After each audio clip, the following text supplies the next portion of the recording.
Hello hi, welcome to cocktail తమాషా. ఈరోజు video వచ్చేసి ఓట్స్ దోశ అండి. దీనికోసం ఫస్ట్ మీరు ఒక కప్పు పెసర్లు నానబెట్టుకోవాలి. ఇప్పుడు నేను చూపిస్తున్న విధంగా ఈ కొలతల్లో యూస్ చేయండి. ఒక కప్పు పెసర్లు, 2 కప్పులు ఓట్స్. ఇప్పుడు నేను చూపిస్తున్న విధంగా 2 కప్పుల ఓట్స్, 2 సపరేట్గా నానబెట్టుకోవాలి. 2 వేరు గిన్నెల్లో నానబెట్టుకోవాలి.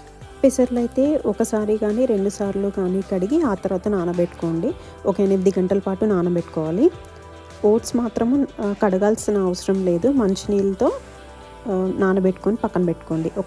ఇవి కూడా అంతే, ఓట్స్ కూడా 8 గంటలు నానబెట్టుకోవాలి. ఇప్పుడు చూడండి, ఇలా ఒక 8 గంటల పాటు నానిన తర్వాత మిక్సీలో వేసుకొని బాగా గ్రైండ్ చేసుకోండి.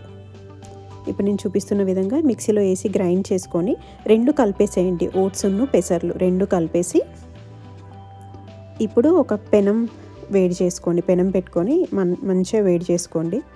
వేడి చేసుకున్న తర్వాత అంతే, అందులో పిండిలో ఉప్పు వేసుకొని కలుపుకొని దోశలు వేసుకోవడమే అండి. ఇప్పుడు నేను చూపిస్తున్న విధంగా ఇలా దోశలు వేసుకోవాలి. ఇవి మాత్రం టేస్ట్ చాలా బాగుంటాయండి.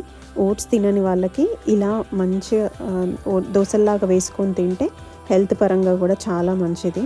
ఓట్స్ ఇంకా ఫైబర్ ఇవన్నీ ఎక్కువ ఉంటాయి కాబట్టి చాలా మంచిది. ఇలా ఒకసారి ట్రై చేయండి.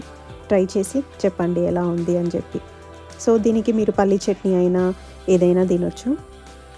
Please do like, share and subscribe. ఈ వీడియో కనుక మీకు నచ్చినట్టయితే.